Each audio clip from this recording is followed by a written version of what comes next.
Análise: Flamengo não acha peças para quebra-cabeça e leva baile antes de decisão na Libertadores. Rubro-negro sofreu goleada de 4-1 para o Botafogo e caiu para a quarta posição no Brasileirão. Quebra-cabeça, em jogo que consiste em combinar diferentes peças para com elas formar um todo. E se a partida deste domingo no Newton Santos fosse um jogo de quebra-cabeça, podemos dizer que o Flamengo não encontrou as peças e a estratégia necessária para vencer o Botafogo. Aliás, pelo contrário, levou um baile do rival às vésperas de uma decisão na Libertadores, que contará com a altitude de La Paz. Mas, primeiro, vamos falar do clássico e da goleada sofrida pelo rubro-negro.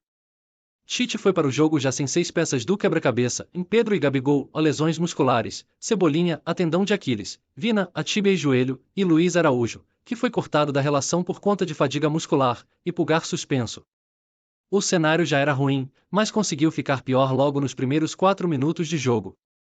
O Botafogo abriu o placar com 2 minutos, logo no primeiro ataque, com Marlon Freitas levantando um bolão na área e Matteo Ponte invadindo a área nas costas de Ayrton Lucas e Bruno Henrique.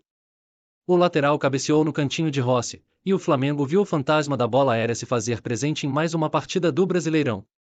Aos 4, Arrascaeta sentiu dores no adutor da coxa esquerda, pediu para sair e, ao que tudo indica, deve aumentar a lista dos lesionados. Vitor Hugo foi o substituto. Sem Pedro ou Gabigol, Carlinhos foi a aposta no ataque. Sem Pulgar e de La Cruz, aqui ficou no banco, mas Tite revelou que não tinha condição de jogo, além Léo Ortiz formavam um meio-campo. Rossi, Wesley, Fabrício Bruno, Davi Luiz, Ayrton Lucas, Alan, Léo Ortiz, Arrascaeta, a Vitor Hugo, Gerson, Carlinhos e Bruno Henrique. Foi um verdadeiro quebra-cabeça para ter o Flamengo em campo. Mas um quebra-cabeça que não conseguiu um bom encaixe, e isso também está diretamente ligado a algumas decisões de Tite e sua comissão técnica. Após abrir o placar, o Botafogo tinha muita liberdade, foi superior e seguiu pressionando. Foram pelo menos 2 finalizações perigosas logo na sequência, com Marlon Freitas e Gregóri. E foi praticamente no primeiro ataque que o Flamengo conseguiu marcar. Léo Ortiz achou um lindo lançamento para Bruno Henrique, que ganhou na velocidade e colocou a bola no fundo da rede. A partir disso, o Flamengo se encontrou e passou a controlar a partida, ou pelo menos dividir o controle com o Botafogo. Ayrton Lucas ficou perto de marcar o segundo gol com uma bomba que balançou a rede pelo lado de fora e quase esboçou uma reação da torcida rubro-negra, e com Carlinhos que chutou por cima do travessão quando esteve cara a cara com John. O primeiro tempo terminou equilibrado inclusive em posse de bola, em 52% para o Botafogo e 48% para o Flamengo. Pode-se dizer que o apagão rubro-negro veio na segunda etapa, quando ficou nítido que o elenco enxuto se traduziu em poucas peças para combinar no quebra-cabeça. E quando uma decisão da comissão técnica mudou, e comprometeu, o rumo da partida. Léo Ortiz era o melhor jogador do Flamengo quando o time conseguiu minimamente se encontrar em campo. Foi o zagueiro volante que deu assistência para Bruno Henrique que organizava a saída de bola e, ainda assim, se mantinha atento à marcação. E foi justamente nele que Tite mexeu. Gerson só podia atuar 45 minutos e não voltou do intervalo. Everton Araújo entrou no lugar do capitão.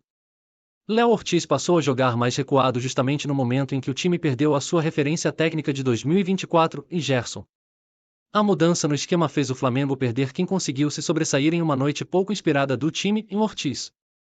Foi assim que o Botafogo reencontrou o controle da partida e Arthur Jorge conseguiu fazer seus jogadores bailarem no Newton Santos. O Flamengo mesmo com 3 volantes e 3 zagueiros conseguiu ficar vulnerável e, à medida que os minutos passavam, a questão física também pesava para os rubro-negros. A intensidade e a rotação justificam a soberania adversária neste domingo. O Botafogo teve 15 finalizações no segundo tempo, sendo 10 em pouco mais da metade da segunda etapa. O segundo gol saiu aos 8 minutos quando Almada estava livre na esquerda e invadiu a área para chutar. A bola desviou em 3 jogadores do Flamengo antes de ficar limpa para Igor Jesus marcar. Os outros 2 gols que transformaram o clássico em goleada só foram acontecer nos minutos finais, com Matheus Martins marcando 2 vezes em 10 minutos. O cenário só não foi uma verdadeira catástrofe com uma goleada, ainda mais, histórica porque Rossi, apesar de um primeiro tempo inseguro, conseguiu defender um pênalti e fazer algumas boas defesas na segunda etapa.